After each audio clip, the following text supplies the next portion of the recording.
Welcome to the Back Nine Six Pack with Mitch and Justin. Let's roll. Hello and welcome to episode 63 of the Back Nine Six Pack. My name is Mitch, joined as always by my esteemed colleague Justin. You pre-popped the transfusion. God dang. That's the 2 second weeks week in a row. God, it's amateur hour.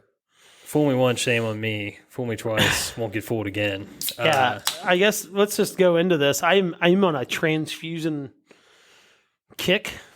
Yeah. This is what they have at our course. I was at a PGA Junior League tonight, match tonight, and they don't do them like just raw. They do the cut waters, no free ads, but they're not bad. No, they're pretty good. They're not bad at all. I mean, I prefer like a raw mixed transfusion, but these are pretty. They'll do. They will do. I gotta say, 4th of July on a Thursday, pretty good, except for the 4-day benders. Not like the return to reality today was just a tough scene, to be honest. Yeah, and I think our 4 days were different. Yeah, if I had to guess, because mine was like Tuesday, Wednesday, Thursday, Friday. No. You go all the way back to Monday, for God's sake. Sorry. Monday, Tuesday, Wednesday, Thursday, Friday. Did not sniff any drinks this weekend.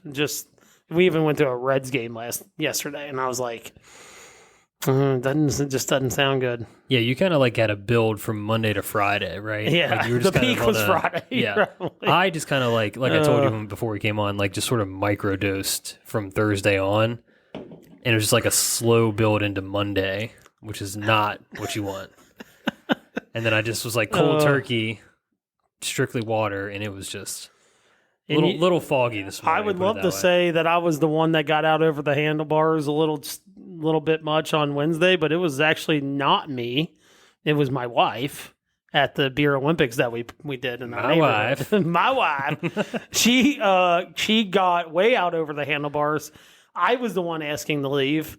She was still playing drinking games, and just she's not built for it, right? Like she's just not built for that. She's not built for that endurance like we are.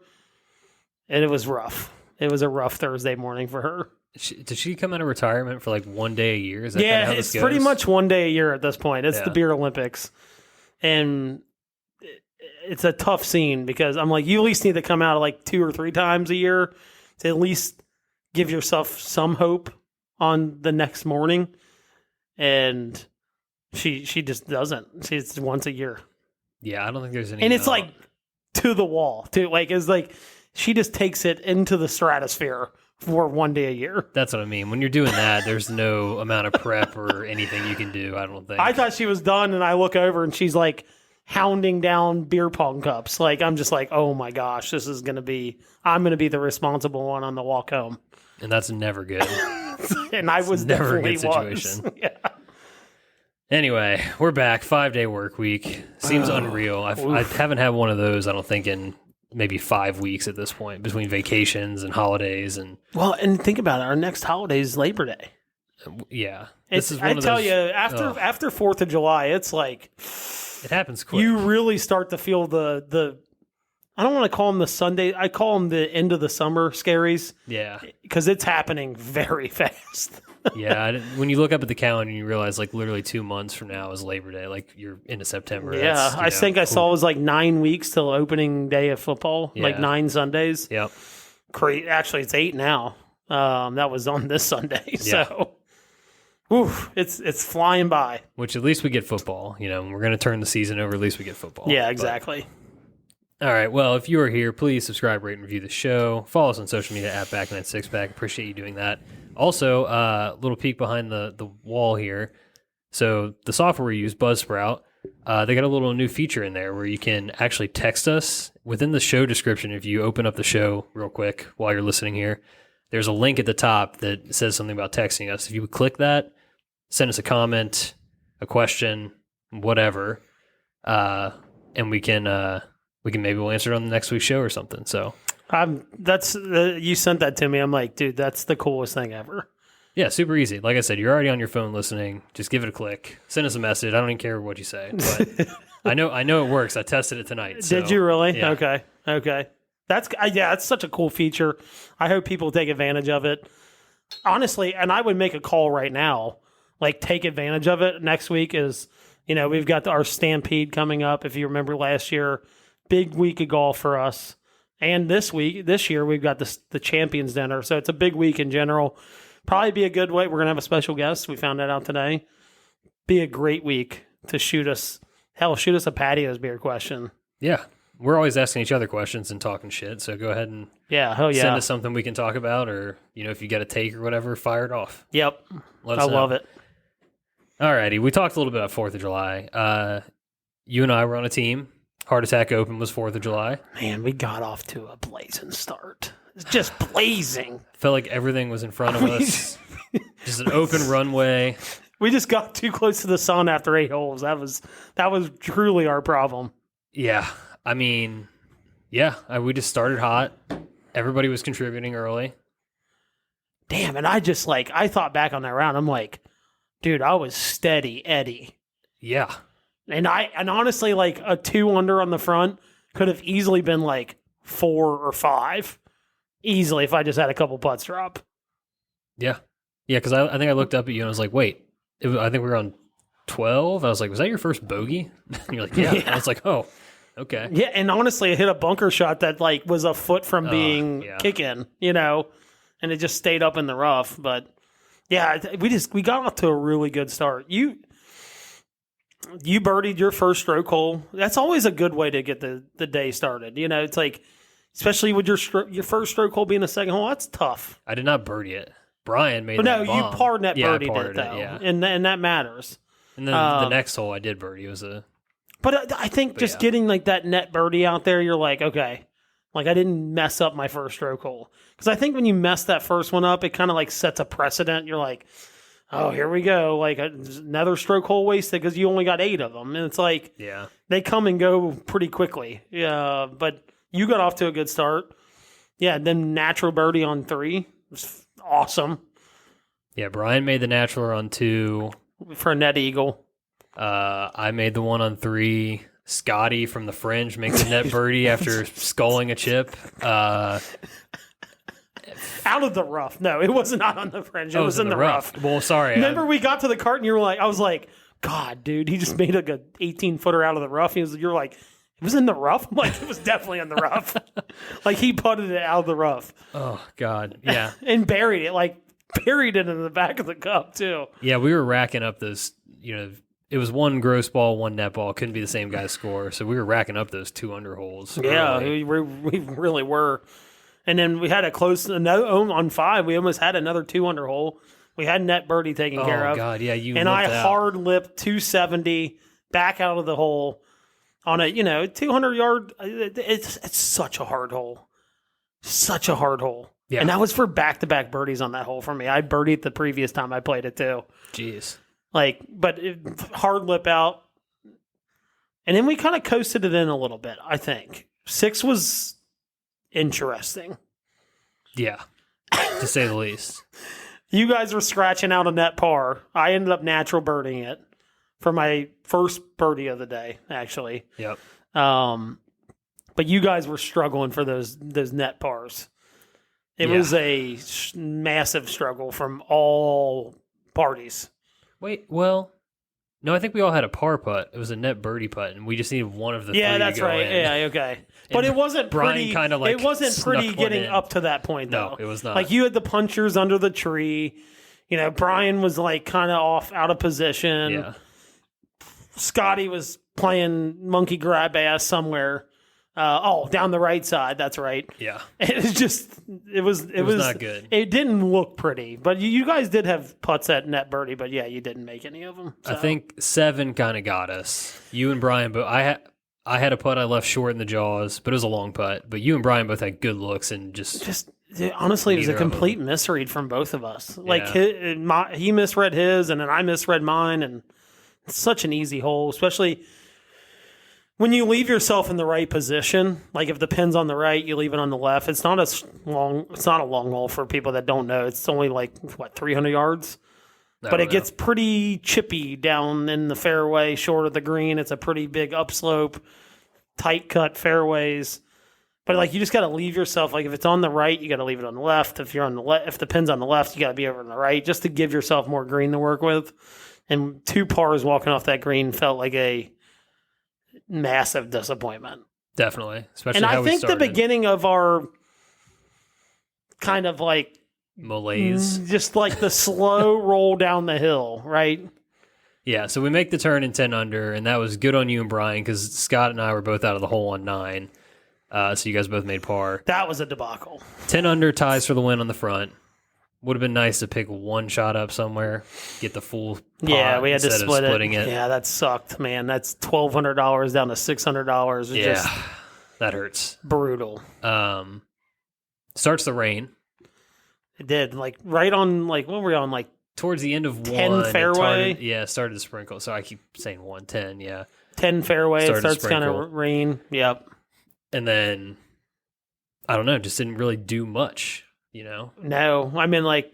You had a closest to the pin on... I birdied 11 and had a closest to the pin on... 14? Yeah, 14. Hit that... I remember telling you after I hit that shot, I was like, dude, I got to bottle that. Like... I was like, I won't repeat what I said on the tee box. I don't think that's appropriate to say on here. But I was like, God, that felt so good. Yeah, it was your most like rhythmic, tempo, perfect strike. In a day that I, like at that point, I had doubled the hole before. Yeah. But at that point, I was 3 under going into that hole, like the hole before that. So I had to that was like a pick me up to like get me to the finish line. Yeah, excellent bounce back. I mean, you hit your worst drive of the day on the hole before that. Put you in a bad spot, missed long left where I was too, which was just dead over there. Yep. So yeah, just a little bit of a struggle coming home. Yeah. We get to what? 16 was a real bummer because I think we weren't going to win. Everybody was popping but me, obviously. Yeah, we weren't going to. And that was where it's like, okay, like let's just get one. Like, yes, let's have someone make a par, net par. Someone make, or someone make a par, someone make net birdie. Like getting out of there 1 under would have been a good thing. And we just. No, nobody hit a good drive. You had to punch out. Yeah, I had to punch under the tree left of the green.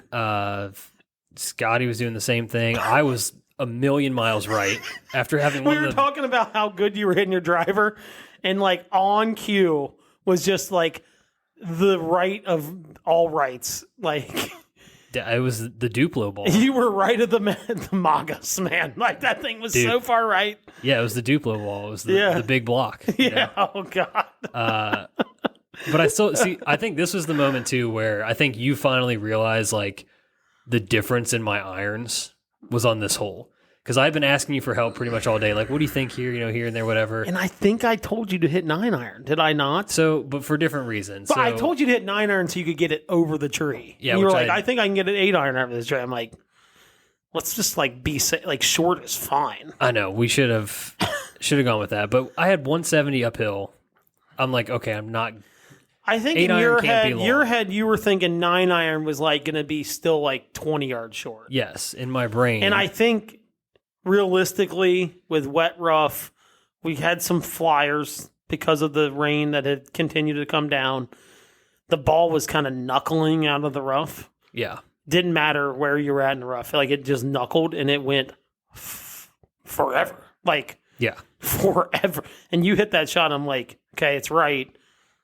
Dude, that ball is going 185 yards. It was sails the green. Dude, it did. And I mean, it went 178. It was hit into a hole. I had nothing. I lipped out the putt for par.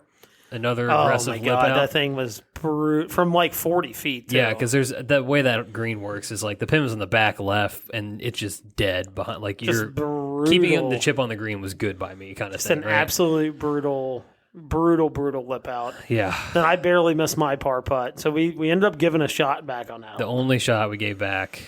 And at this point, we're like, all right, let's just get one or a couple more. We might be in the running for the full, because there's the side bets. Still. Yeah, and that's what matters for the totals. The front and back or get the big money, but the pari mutuels is all about the total. Yep. And 17 wasn't much better. No. I mean, outside of having tee shots in play, after the tee shots, it was an adventure. It was an absolute adventure. And this is where I had my breakdown. Yeah. I finally broke down. Look, Scotty on our team, he's my boy. And it's like a brother relationship. It's a friend, but more of a brother relationship at this point. He melted. He was completely useless, like from 6 on. Like he just couldn't find it. He's getting 16 shots. We just no help. 17. Brian hits it pretty close. Me and you were like, you're like what, 30 feet? I'm probably like 25 feet. You kind of blow yours past. I blow mine past. I'm like a little inside of you. What are you, like 5 feet? Probably. I'm like 4 feet. Scotty actually skulls a chip, but it like rolls up to like, what, 8 feet, 9 feet? Makeable putt. So Scotty decides that he's going to go first before Brian puts his natural birdie putt. Okay, I'm good with that. I'm fine with that because if he makes this, frees Brian up a little bit, frees us up. Like exactly. that, it's like, hey, we're probably, if he makes net birdie, we're probably not going to have to make one of these because Brian's at worst is going to probably nestle up a 12-footer and we won't have to worry about it. Right. He hits it up to like, what, 2 feet?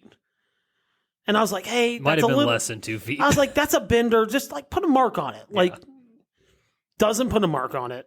Gets up there, side saddles it, misses it. And I'm like, well, like I'm like thinking like, well, one of mine and Mitch's putt's going to have to go in now. Yes. And I had 4 feet. You probably had 5 feet. Not a straight putt. No. Brian then now is like tight. He nestles it down there. Really doesn't give it like a good stroke. Yeah. Because he's like, we got to have par somewhere. So he nestles it down there. Doesn't even give it a chance. No. Then I gave mine the old, this is downhill left to righter. Toughest putt in the world. Gave mine the old like power push. You just did. trying to like hammer it home. Yeah, it's like, just like no break. We're just going to miss on the low side, barely touch the hole, and I got like another 4 feet coming back. So yeah, I helped you out 0 on that. Yeah, and I think after Scotty missed his, what did I say? I'm like, hey, like let's go through the process of everybody putting their putts. Yeah, like because put he jumped a in mark on front it of next all time. of us. Yeah. And then I talked about it all the way down 18. Like I ended up making my putt. Thank God. And I'm gonna be honest with you. That was a putt that like I don't remember the putt hitting my putter face. Like I just took it back and I blocked out and it just somehow went in. Like because I was mad too. Like I'm blacked out in rage. I'm blacking out because these are the worst putts in the world. Yeah. And it just happened to go in. But then like I talked about that all the way down 18. All the way down 18. He did redeem himself on the last hole, though. He made a net birdie. Yeah. Which I think we'll be in a 4 under on the back after a 10 under in the front. Just so, like, just limped it in. So somebody shot 11 on the back. How many shots did that win by? Do you know? There was a 5. There were 2 4s, a lot of 3s, and an 11. Yeah, it was wild. So they won the back by 6. Can't even fathom how they did that. They must have just... Well, their A player had 4 natural birdies. That's a pretty good start. That'll work. Their B-ish player, if you want to call them that, they had a couple like low Bs kind of players, like that 9, 10 handicap range. They both had net eagles. Well, there's, what is that, 8? And then they had their 18 had a natural birdie, which is it's like, so they when you start doing the math, you're like, oh, that's how you get to it. They had a bogey, too. Oh, my God. They gave a shot back on a hole. That's wild. Yeah. So they gave a shot back and still shot 11 on a low net, low gross. I mean, where the pins were and the conditions we played in. Yeah, the back 9 was completely I thought like drenched. 6 would do it. Yeah, I thought 6. Maybe someone stretches it to 7 if you have a handicapper that kind of gets a couple pars, and then you get a good enough A player that has a couple birdies on the back or something. It's like, all right, well, you find a couple more, you get the 6 or 7, you know. But exactly. Yeah, that was damn impressive. Yeah, that was a grind on the back 9. So just thinking back to the round, what did you end up shooting? I forget. 70. Yeah. Okay. I shot 82. I think Brian also shot 82. Scotty shot 97. Yeah, we're going to call him out. A little tough. Tough. It's tough love. Yeah. Yeah, after the start, I thought we were cruising, and then it just kind of we hit 6, 7 there, and just kind of he just kind of fell apart. And I'm usually, honestly, I thought it was going to be good that I wasn't riding with him, but I usually when I'm riding with him, I can kind of like pull him out of the abyss. Yeah. But the problem is like him and Brian, they love each other. It's like a father-son relationship. Sometimes Brian can like push him deeper into the abyss. Because Brian's a very like black and white person. Yeah. And he's like, he probably got in the car and like, I'm just going to cut it straight to you right now. You suck. Like, where I'm like, hey, man, let's go. Like, we got 12 holes. Like, you know what I mean? Like, I don't know. It's kind of one of those things. It's partners and people grouping together do matter. They play a ton of golf together. Yeah. But never like on the same team. They're, essentially playing against each other within a bigger game. But partners, groupings, like things like that matter sometimes. Like I found that out the hard way in the Memorial tournament, the Memorial Day tournament. So yeah, they were talking about letting the D players draft next year. It could be interesting. I mean, everybody gets so heavy on I need people with strokes, they kind of forget about the gross ball. Yeah. But if you're like a one handicap, you can kind of be like, I don't really, probably won't need anybody for the gross ball. So you can kind of maybe take some more chances, but like if you get an A that's a 5, like you're going to need it in someone else for a gross ball. That's the thing. The only thing that I kind of worry about flipping it to a D is like the draft has become way less interesting, right? Because it's probably just going to be all the A players go the first 10 picks or 12 picks, how many teams? Yeah, because they're going to get their gross ball, and then it'll be going to essentially almost end up the same thing, maybe a little different.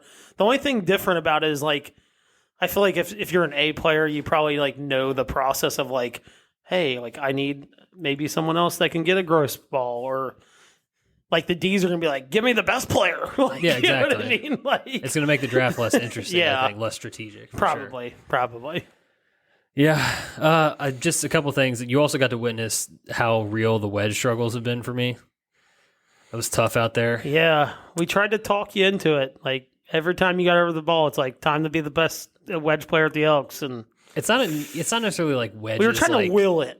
Right, it's truly the short irons, like from 9, it wasn't just like wedges. It's like 9 to gap, like that range right now for me. I had that all day. Like I have that so much on our course, and I'm just like bleeding shots away with scoring clubs.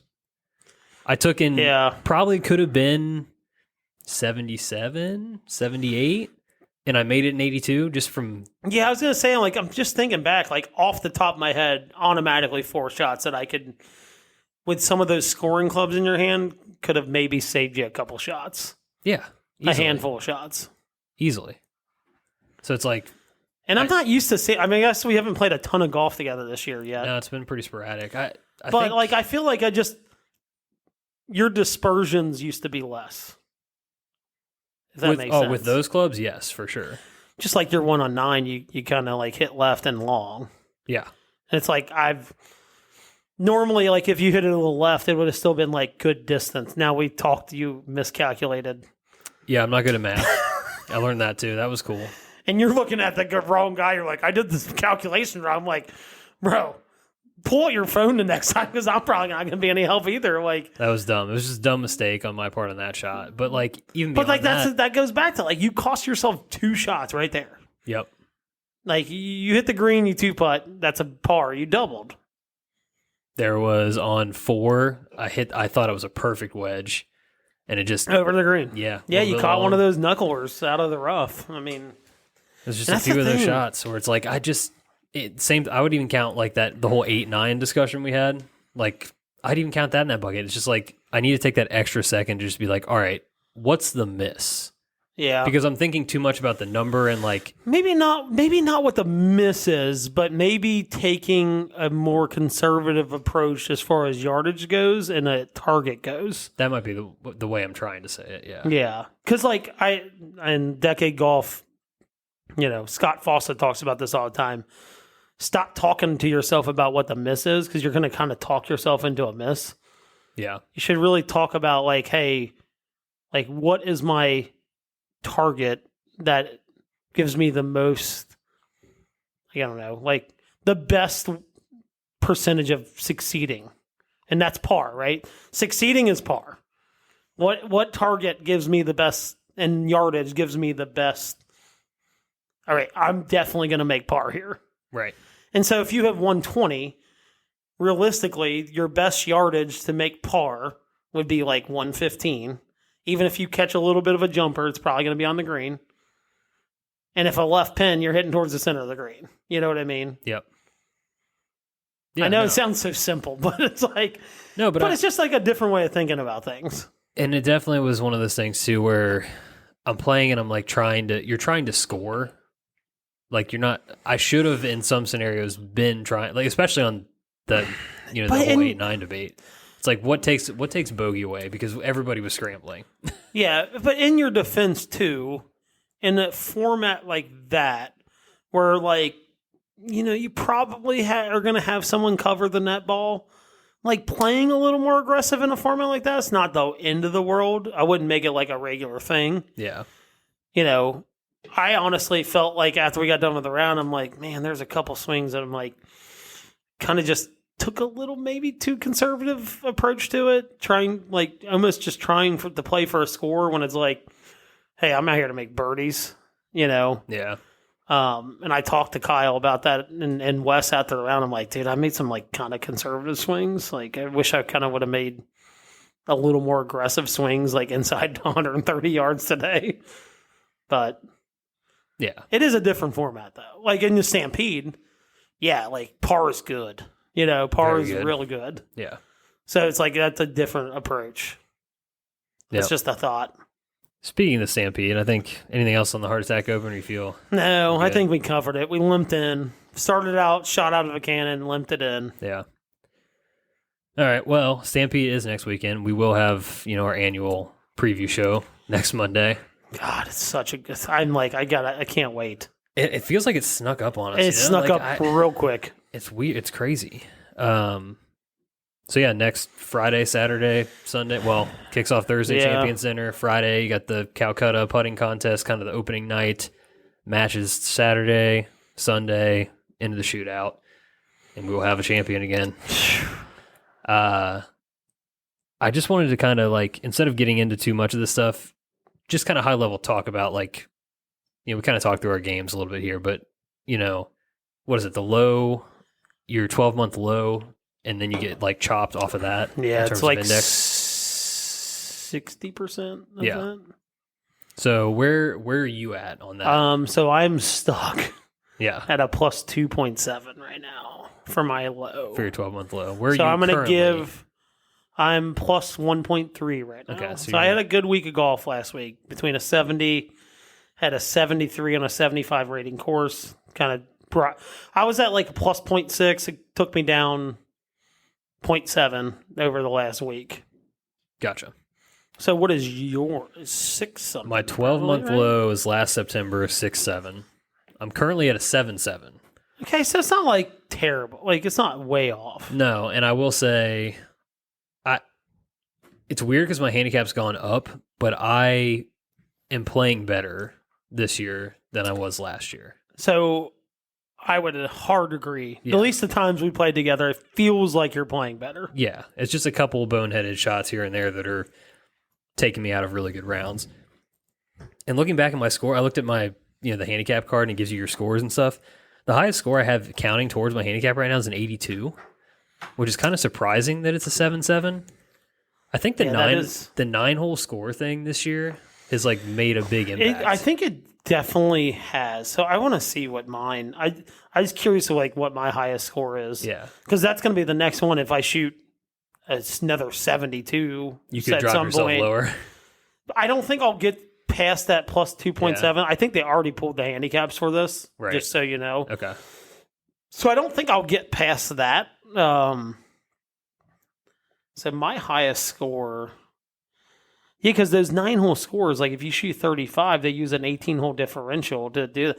So like for me, like a 35 9-hole score, the differential is actually going to be, I'll be -2, which will be a -1 differential for me. Yeah. which is kind of sucks. It's like I could easily go out and shoot 38 on the back and shoot 73, but Yeah. I'm counting essentially almost like a 70. I think that's why mine's having the opposite impact because I've dropped a couple like 41, 42s in league.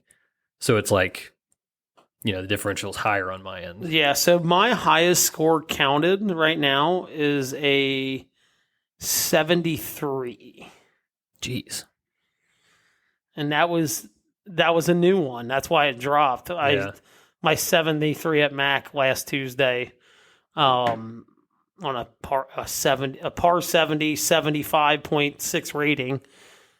That was my new score. I was wondering why it dropped. That would have been that dropped out of 75. So if we're locked in on scores, that means Gunth is locked in at a 9.4. He's currently a 10.5.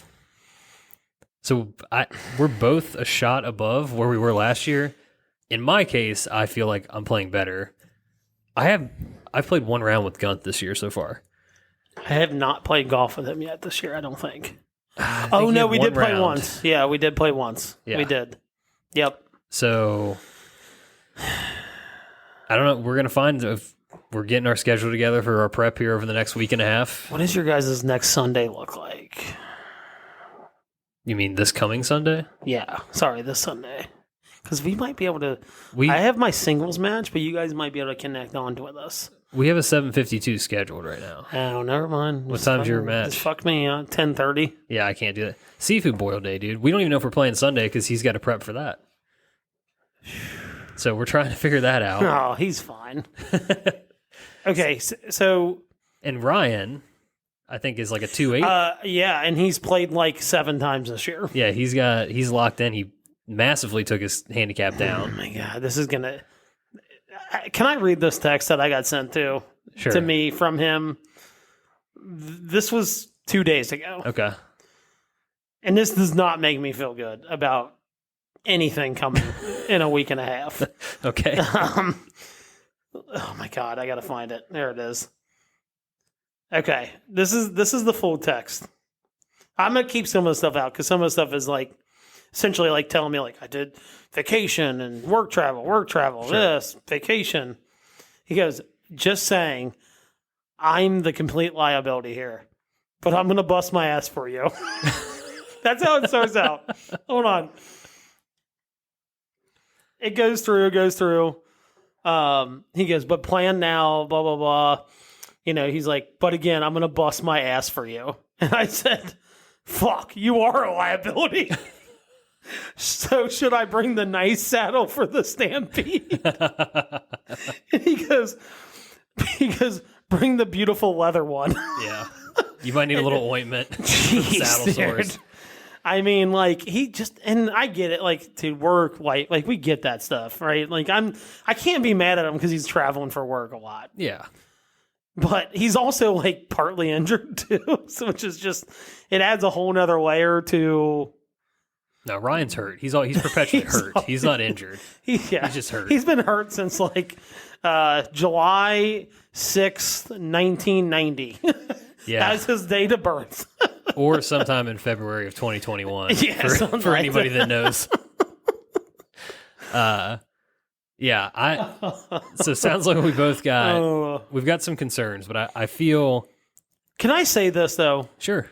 And I texted you this in a group chat. Shout out to Hinkle. He's texting us, inviting us over the Saturday after. You guys got to take it less serious. In a good way. Like, not like, don't take it like, oh, like, get up there and side saddle stuff. Like, you got to play relaxed. And I'll tell you, like, last year, me and Ryan talked about this. Like, we took it so, like, after we won it, we are like, this is serious. We got into that mindset. Yeah, and last year, and then we got put in a blender when we had a 2.5 point lead and lost our flight. And I remember coming into last year, and I would send him like a joke meme or video like each morning because I'm like, we've got to stay relaxed. And and last year, I think collectively we played our best golf last year because we were like, dude, what's going to happen is going to happen. I mean, we had a little bit of a blow up in the shootout. I'll admit that because I hit driver when he didn't want me to. But before that, we played collectively our best golf. Absolute 100% because we were so loose. Dude, like, we'd hit a bad shot, get back in the cart, and, like, laugh about it. Right. Like, just no pressure. And I think coming off the win, you guys may have taken it slightly too serious. Like, it is a serious, like, we're playing for a lot of money. I get that. Yeah. But, like, you have to just, like, have fun. Oh, for sure. And definitely. You can't save the fun for after you're out of contention either. A few things on that, I'll say. Our first year playing together, like, it was house money. We were just freewheeling it. We won our flight. But then, all of a sudden, we're in the Final Four and we have a chance to win. And we're like, okay, we didn't get it done. But we're like, that kind of proved to us, like, we can do this. Like, it's definitely doable. Next year, come out and win it. Last year, you know how it is. You're trying to defend the thing. Everybody's it's tough. Talking. Everybody's betting on you. Everybody, all this stuff. I was playing like dog shit. So it was like really a lot of and I'm, this is no slight to Gunther or whatever, but like handicap wise or whatever, I'm quote unquote the better player of the two of us. So I'm like the gross ball guy, right? Like I'm the guy that's supposed to be steady. Yeah. So he can be volatile and go, score because hits it a long way and can get really hot. Get you the 2 or 3 points that you're not expecting to get. Exactly. So when I wasn't living up to my end of the bargain last year, I was pressing, and I was pressing early and often. Dude, been there. Yeah. And the year after we won was the year. Let's see. Yeah, that was the year we gave up this 2.5 point lead. Yeah. And I'll tell you, in that last match, I didn't have my best stuff. I wasn't playing bad. I didn't have my best stuff. I started pressing, which made my partner start pressing. And then what ends up happening is one good shot from your competitor makes everything go downhill. Yep. Like, in your mind, you're like, holy crap, they just did it again. And it's like, no, that's actually the first good shot they've hit. But in your mind, you're sitting there thinking, like, we're so far down. And we started pressing in that last match, and all we had to do was split, and we ended up losing, and we'd have been in. Right. But, like, it's hard. And that's when the next year was like, dude, we're here to have fun. And we're going to come out and, like kind of get our swagger back a little bit. You know what I mean? Yeah, no and, doubt. like, because we were always, like, the fun. Like, dude, the year we won, we wore fucking pineapple shirts. Button-down pineapple shirts. Yeah. Pineapple. Like, we were the goofiest motherfuckers out there. And, like, it was just like, we need our swagger back. And that was kind of the route we took last year. And I think we played and that's the route we're taking this year. It's like, dude, if you stick around and have like 2 or 3 beers, it ain't gonna kill you. Like, you're not gonna be hungover in the morning. I know you have a wedding on Saturday, but that's like, tough. Have a couple beers on Friday. Like, it's not gonna kill you. Like, it's fun, ultimately. Absolutely. When I said that, I don't really do this anymore unless we're playing like an event. Like, I don't, like a scramble or whatever. I don't really drink when I play anymore. No, I know you don't really. Yeah, post round kind of guy now, but yeah. But like, you guys didn't drink much on Friday night, if any. I don't think you drank at all. No, I had. You didn't do the putting contest. Well, I've never done the putting contest, but I think I'm going to do it this year. But that's part of just like being part of it, like, right. And like, just like, okay, this is serious, but like, this is the fun part, right? Sure.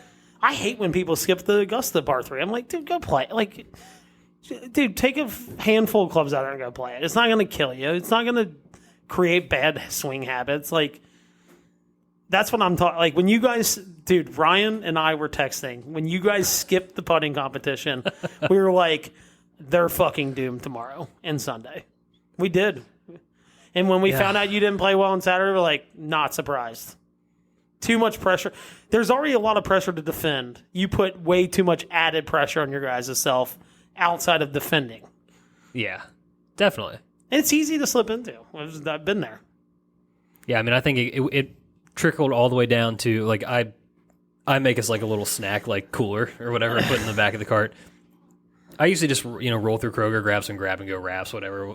Last year, I got too big for my britches. I went to Costco. Yeah, dude. You know what I mean? Like, dude, we got out of our lane. Like, we're the vibey boys. We're the PVO cart. Nothing's going to bother us. and we just like we took it too seriously, and we got sad fast, and it snowballed. So our theme last year was the movie Secretariat. Yeah.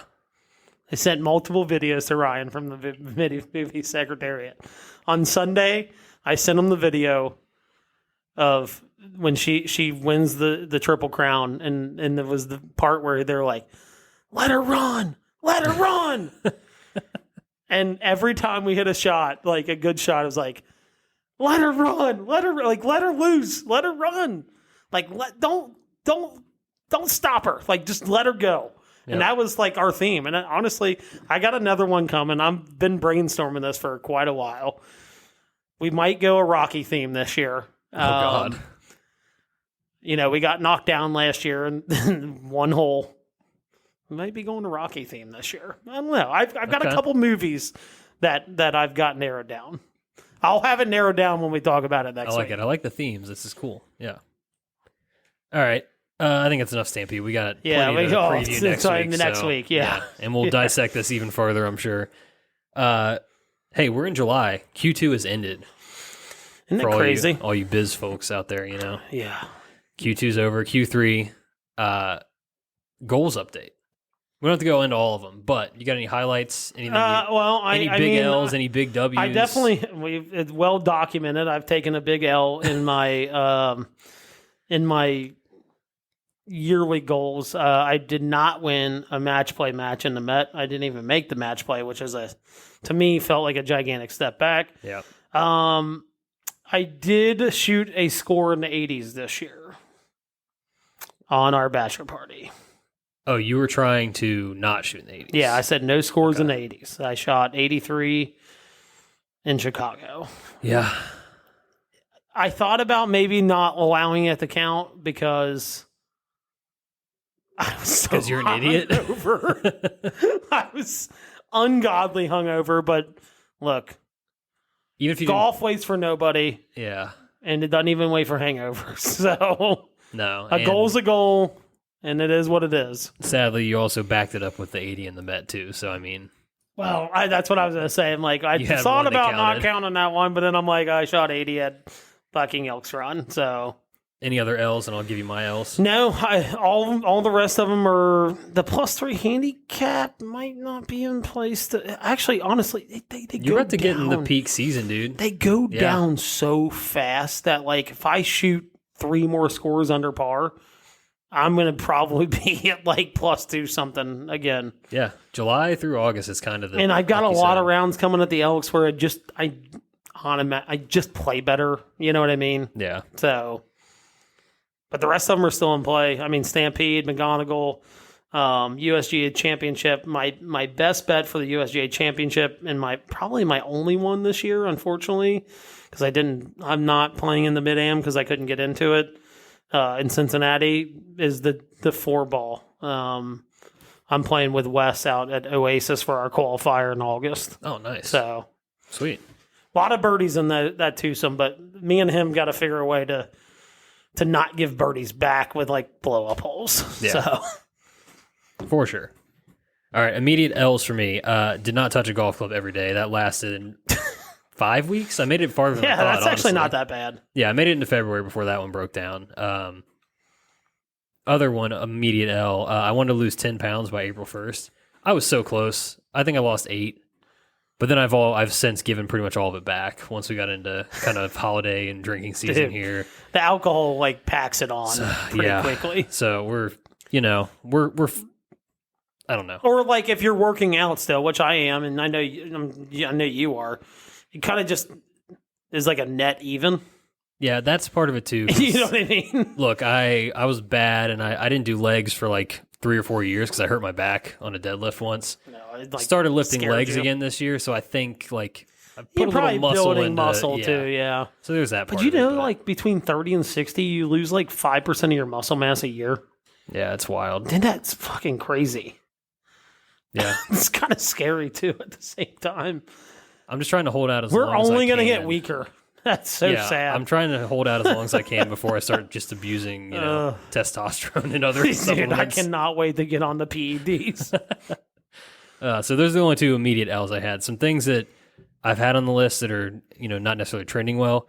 My handicap's gone up, so that's not good. I think I started the year at 7-1. I'm at 7-7, trying to get to something with a 5.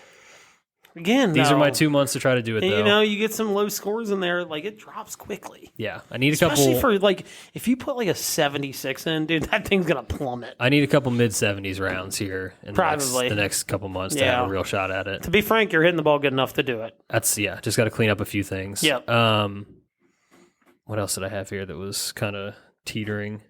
Oh, so I had a different goal or a different reason for making this goal, but I'm counting it anyway.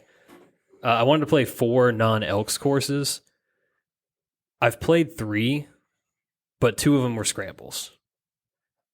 So I'm kind of I think that counts. Yeah. So we had the Preserve in Chicago, obviously, but then I played Fairfield with you guys, and then Potters Park played with Gunther, Zach, and Nick. So, I don't know. The whole goal was just to get off property, see where the game's at in other places, which I don't have a good judge of because I'm not hitting my own ball. I mean, I think you're going to get to your 4 because I'm being told what we were told on Father's Day that we might be visiting a course that one of our friends works at. That's true. Might get our Rainer on. Oh, God, Seth, naughty boy. You technically still are owed a round too at Oasis. I don't know if that's statute of limitations is up on that one. Oh shit! I have an NCR round this year too. See, you got some. Yeah, we got to get that on the schedule. Yeah, hook me up. We'll exceed that goal then. That's the thing is all right. I think this leads into a quick conversation. Okay. Country Club Snob on Twitter. Oh my God. By the way, the dude shoots fire every day. He never misses a beat. But I've decided that I'm not going to be that guy that is notching belt, not putting a notch in my belt. Oh, I played this course. I played I think there's a way to enjoy them and take pictures and without feeling like you're being that guy of notching another knot in your belt. Yeah. Because I played last week was fucking fantastic week of golf. Right. I played 2 of the top 5 courses in Ohio and super appreciative of it, of the hosts and everything like that. But I think and someone asked me hey, how do you get the, I don't say no. I'm I say yes and figure a way to make it work. Yeah. It can be the most inconvenient thing. When I played Muirfield 5 years ago, dude, I had so much shit going on that day. And I'm fuck it. We're going to find a way to make this work. So my advice is if someone says, do you want to come play this course? Go fucking play it. Yeah. Say yes, figure it out later. That's a good, I think that's the right way to go about it. And Country Club Snob says that all the time in his posts, his wisdom. He's dude, just say yes and figure it out. Because if you say no once, you may never get that invite again. That's a good point too. Yeah. Yeah. So that's my advice for you to play another non-Elks course. Good advice. I'll follow that one. Shout out to Country Club Snob. Shout out Country Club Snob, yeah. So this one's not trending well. I've had chances at it twice now, but I want to record at least one round at or below par on all 3 of our 9s. Freaking made a hole in 1 and didn't do it. It was tough. Another one, I bogeyed the last hole in red to shoot 37. I just been there. The hole in 1 9 was the one to do it on. No doubt. You it's get an eagle, 2 under. Man. It's an eagle. Yeah. Were you 1 over going into that hole when you had your hole in 1? Yeah. So, but then you parred the next hole, so you're 1 under through 4. Yeah. Fuck. That would have been a perfect time to nail that down. Yeah, and then I just kind of bogeyed 3 the last 5 or whatever it was. Stampede's a good time to do that because you're going to get... Stampede would be a great time You're going to get some that. shots at it, right? You're going to get some... Essentially, you're going to get a shot at every 9 plus 2 on 2 other ones. Yeah. Another one that I wanted to have 10 league nights with a round without a double. I'm 4 of 10 so far, so about half of the session, which is pretty good. Yeah, but I feel like you traveled and stuff. You were gone for 2 weeks. I missed 3 weeks, so that's trending well. I need to. Yeah, you're back this week, right? I'll be back this week. Assuming they had a rain out last week. I was not going to play last week anyway, but they had a rain out anyway. So yeah, I'm trying to get there. I got 4 or 10 booked already, so that's about half of one session gets you Not 5. bad. So yeah, that one's kind of trending. And then also last one, I wanted to play at least 2 rounds with Zach, my son. Got one of those in already. We'll get one more hopefully here before school starts. So Yeah, I did have one on here that I didn't. That was one of mine too. I was like, I want to play a couple. I said I wanted to play 3 rounds. I've gotten one in with my kids during the eclipse. oh yeah, sick. Yeah. And then they're going out of town for a couple weeks. Probably when they get back, they're in junior league right now. So I don't want to overcook them with golf because they have 2 practices a week. They usually have a match a week. Like Yeah. going out there on like a Friday is just going to burn them out. For sure. But Oh, and I forgot one too. I've done 2 of my 3 sober months. I'm eyeing sober October. So that was not one of my goals, but I'm not going to do October, but I think I'm going to do December. I know that's going to be hard with Christmas, Damn. but I think I'm going to do it. I really think I am. It's either going to be that or August, Yeah. but it's going to be really hard to do it during golf season. That's a problem, right? Yeah. Especially with a couple events there in August too, And we got the Creed concert. So that's Oh yeah, August is out. okay, Now, it's going to be December. keep in mind though, I did the 30-day window situation. I didn't do like a calendar month. Well, that's what I'm thinking. If I do like the end of September, the beginning of October, that might not be a bad 30-day window to get it done. Like maybe after Labor Day through, early October or whatever. Yeah. Count something like that. I just want to have I need a lead into the holidays. Can I do like 2 weeks and then take a break and then 2 weeks? No, I think it does need to be consecutive 30 days. That's my one hard, fast rule there. Yeah. Okay. We'll see. Yeah, we'll work that one out. We'll workshop that. I might add that to my list and find 30 days where I don't drink. Yeah. You got to have one little detox before you hit the holiday. That's my reasoning for it, at least. Okay. One and done. Honestly, it felt really good going into Saturday, and he just kind of sputtered. Didn't do anything. Yeah, Denny didn't get it done for us. It's like that meme, like you're poking a stick. Like, do something, Denny. Come on. Yeah. Yeah, he finished T7, picked us up $250K, but we need big I know, it's just not going to get it done. We're currently $5.5 million out of the money line, so we've got 2 playoff events and a major left. So there are still some big money pools out there. Just gotta find the right ones. This week is not one of those weeks. Scottish Open, still a $9 million purse. Speaking of which, the British Isles are popping off. Yeah. Dude, you got Wimbledon. Lewis Hamilton won the British Grand Prix yesterday. Yeah, I know. Sick. England is in the semis of the Euro Cup. Yes, they are. Scottish Open this week. Open Championship next week. It's a place to be, man. Is the place to be right now. It's wild. 100% the place to be. And we just got our freedom from them last week. That was the anniversary. So shout out to them. There you go. Look. Not everything can come up Britain. Look, I don't know. I wrote down some names here. I don't know if you probably didn't get to do any research. Not a lot.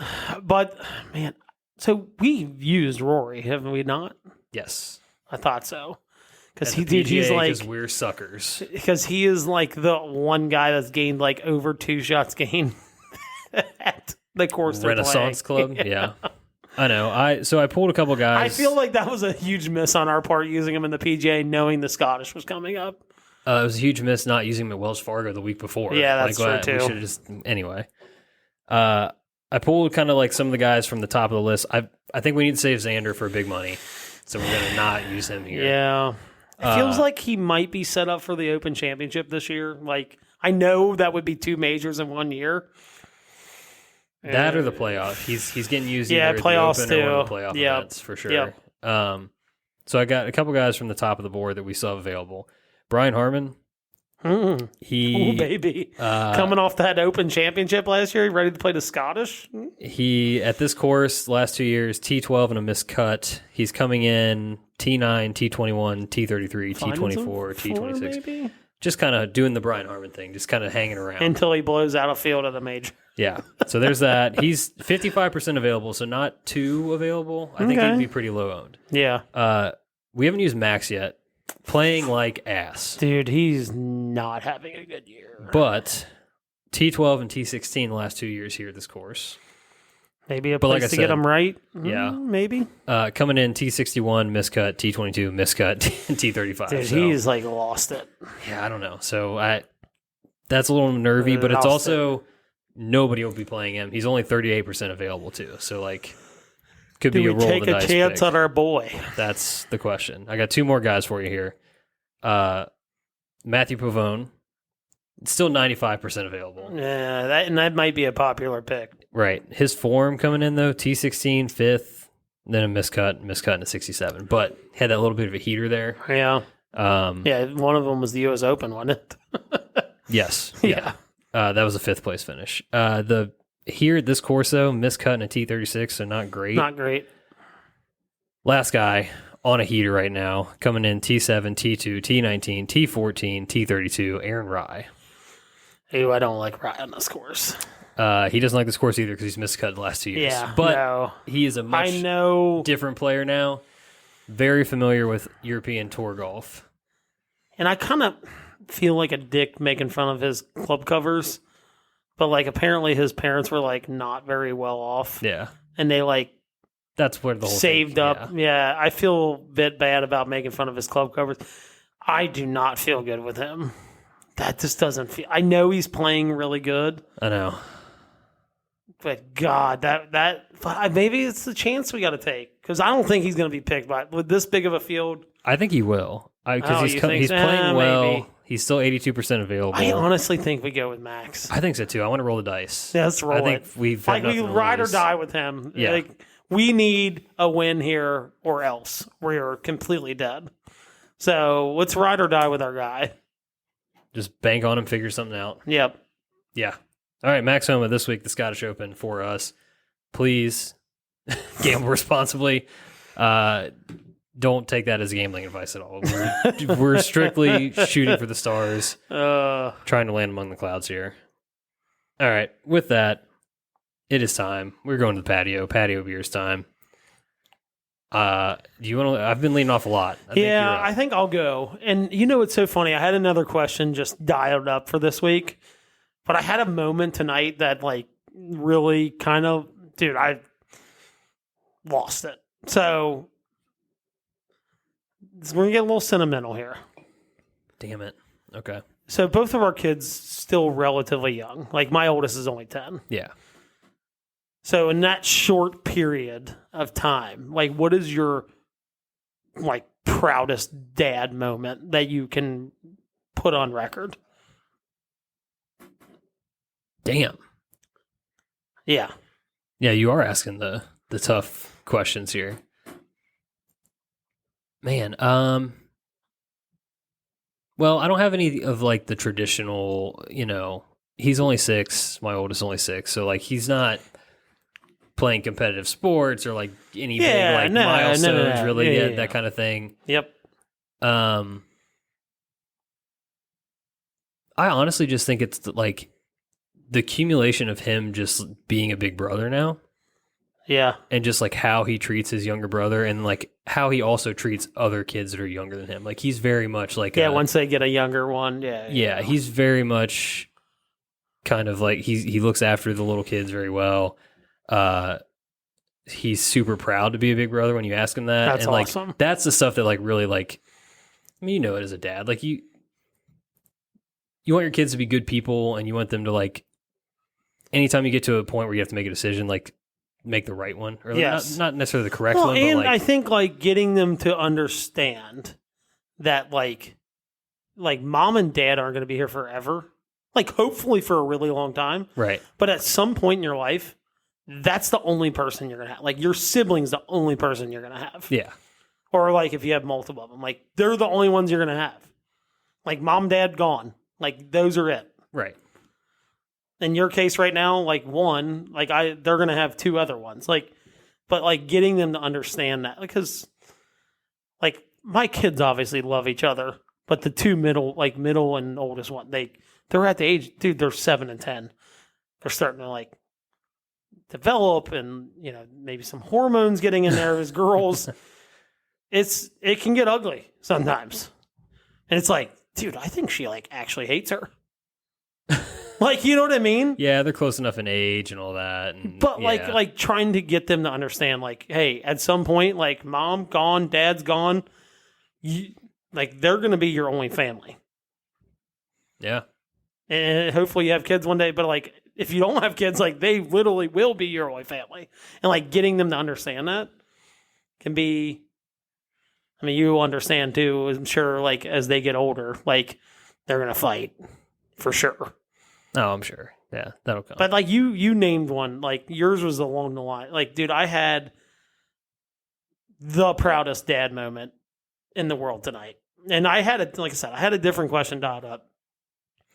So the middle one's brand new in golf. 10-year-old's been doing this for 3 years. So she kind of like knows the process. And the middle one she's a wild card. Like, kind of just beat of her own drum, all that stuff. So she's playing 3 holes in a match tonight. And I looked at the oldest one. I was like, look, you're going to have to, like, I can't help. Like, you're not supposed to help them. I was like, but the teammates can help them. Sure. I said, you got to help her. Like, and she took it upon herself on the first hole that they played. She's like, I'm going to carry her bag. It was hot. They're carrying her bag. She doesn't have, the middle one doesn't have a good 2 holes. She's like about to cry. Like, she's not hitting the ball well, in quotes. She's not doing much. And like, I took a picture. Like, she was carrying her bag and she had her arm around her. Dude, It took like everything in my body to not start like just absolutely bawling my eyes out. Because I'm like, they were fighting not even 2 hours ago. Yeah. And like, when other parents come up to you and like, dude, I wish I had an older sister like that. And I'm like, I'm sitting there thinking, like, I'm not going to trounce her to the other, like, well, you should have saw him an hour ago. Right, like, right. And I'm like, to have like multiple parents come up and be like, dude, like, that's such a, your oldest one is like being a really good sibling right now. Like, I wish my kids did that. Like, and like, to kind of, like, I'm just taking pictures. It's their last match. And I like, so I'm like trying to take pictures and videos and like kind of document things. And I took that picture. I'm like, holy, like my allergies are getting to me. Yeah. But dude, we got in the car and like the middle one's like, Dad, are you crying? I'm like, no. Like, you know, I'm not crying. You're crying. Yeah. It was like, dude, I was just so, it was just one of those moments. It was like, holy, like if they do nothing else, I know they're going to do some incredible things in their life, but like nothing else happens. Like, I die tomorrow, like I can be happy dying knowing that happened. Right. Like, it was truly, dude, it hit me. Oh, yeah. Yeah. And then I start talking to my wife when I got home today. I'm like, she's going to be driving in 6 years. She's going to be gone in 8. Like, I'm like, like I started getting all worked up. It was just kind of one of those things. It was a really cool moment, especially on a golf course, me being a golfer. Like, it was special. Yeah. Yeah. I think I'm fast approaching kind of the age ranges where those things will start to really, really hit. Yeah, right now because like still, they fight. They're eventually going to fight. Like, it's going to happen. Yeah.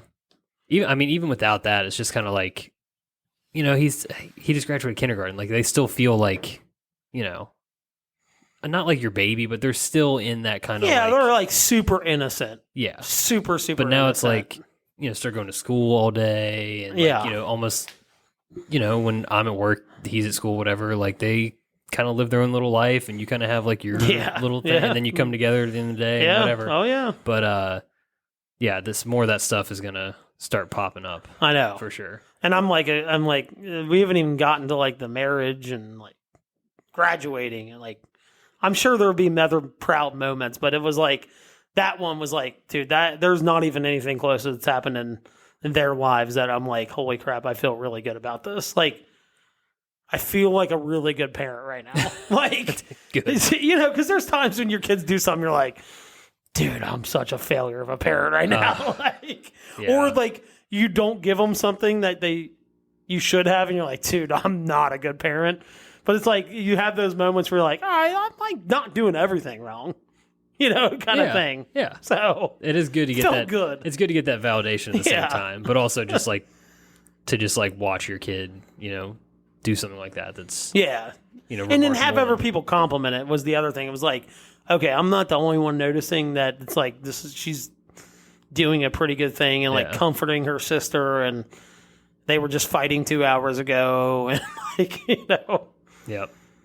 They have short memories too. So yeah, they're pretty resilient. Yeah. Damn, that was a good one. Yeah, now I'm looking forward to whatever that specific moment is for me. We'll see what it is. Yeah, and it happens at the most random. Like, I will tell you, like, dude, I had to threaten them in the cart. Like, when we were driving down to the first tee, I was like, they were just going back and forth. And I'm like, I swear, if you guys don't correct your attitudes, like, you're going to walk the whole entire 9 holes. I'm not going to give you a ride between holes. Nothing. Yep. Like, and then, like, they still were bickering a little bit. Nothing to get kicked out of the cart. But then that happened. It was like, dude, you'd have asked me an hour ago, I'd been like, no chance. No chance. It's the Dumb and Dumber. You totally redeemed yourself. Yeah. Yeah, exactly. Man. All right. Well, a little less sentimental, but I think we've kind of touched around this. So kids, 4th of July, Zach was doing sparklers in the backyard. And Susie just kind of looked at me. She was like, damn, like the smell of the sparkler.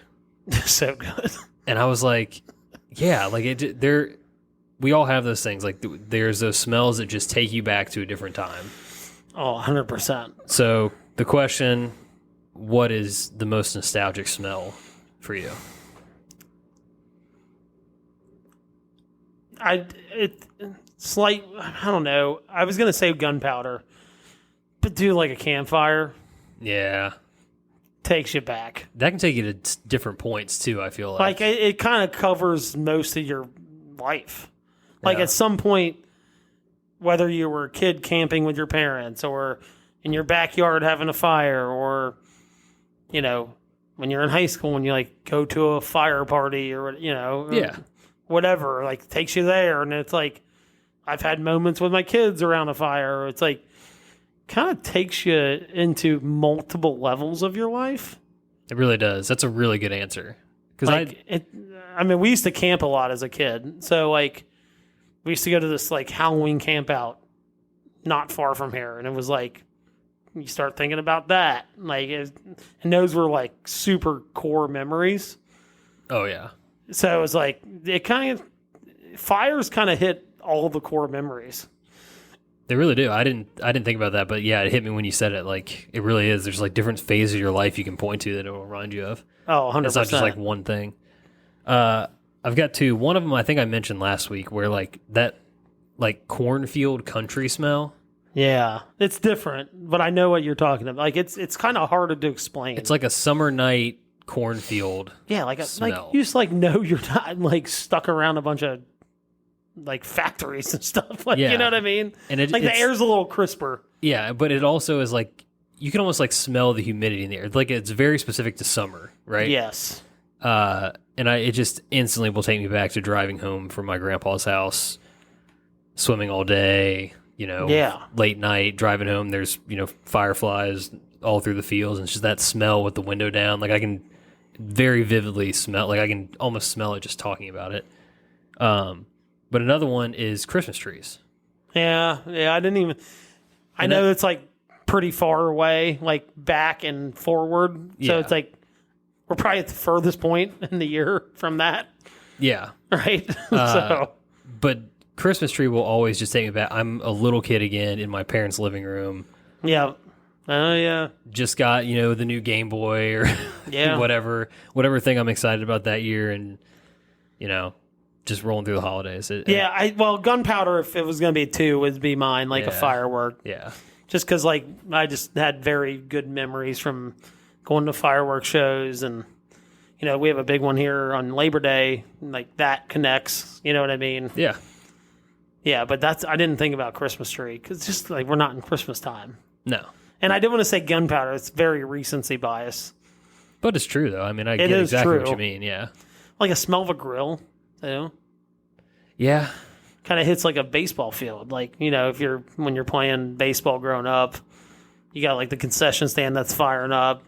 Oh, man. Just grilling in general is just I do that all the time. So I think that's the thing. Is Did it all the time you kind as a of get kid. like desensitized to it over the years, because it's kind Yeah. of like a regular occurrence yeah, you're when I like, was an "Oh, it adult. smells good. Like you don't think like start remembering things. Yeah, smells to really hit, they have to be like very distinct. Yes, and like specific, maybe to a time of year. Yeah. It's like campfires, probably 3 to 4 months out of the year. But if you just mention a campfire to somebody though, that's such a good one because it's like you immediately have like a reaction or like a 100%. thought. Something pops in your head when someone says campfire. 100. Like, and honestly, you say campfire, and like I can think of something completely different than what I said about like the camping out and all that. Exactly. Yeah. Yeah, a lot of people will talk about like perfumes or colognes like remind them of their grandparents or somebody else or whatever. My dad talks about this. His dad always smoked pipes or whatever was his thing. Pipe smoke is a very distinct. He had smell. a very specific tobacco. Like we would literally buy it for him every single Christmas. That was his Christmas gift. And my dad smells that, and it's just like, and honestly, it smells so takes good. you back. It does. Dude, it smells so good. You like that black cherry, God, it smells so tobacco. good. It's So I don't know. Yeah, when she said that about the sparkler, I was like, my God, like, Dude, yeah. Sparkler smell, especially like being specific with the fireworks sparkler smell. Yeah, it's like you're 8 years old, 6 years old, or whatever again. It's crazy. All right, I think we're done this week. that was good. That was very sentimental. Yeah, we got all. This was We got were way all deep over in the place, feels man. there. Jesus. I think I'm gonna go home and cry now. Like we mentioned, next week we're special guests going 3 wide. People may probably can guess who it is. Yeah. But that means a bonus Patio Beers question next week. Yeah, it does. Which is always fun. He's always had some good ones too. Yeah, it's always fun to get it. He's had one of my favorite ones. So For sure, yeah. A lot of pressure on him now. yeah, oh gosh. Please, as a reminder, subscribe, rate, and review the show. Follow us on social media at Back96Back. And check out the description in your podcast feed right now and shoot us a text. Yeah. Ask us a question. Tell us something stupid. I don't care. Whatever. But also, rate and review the show. That's great, too. Hell yeah. While you're in there. All right, everybody. Cheers. See ya. Thank you for listening to another episode of the Back 9 Six Pack. Be sure to follow us on Instagram and Twitter at Back 9 Six Pack for all your content needs. We'll see you guys next week. Cheers.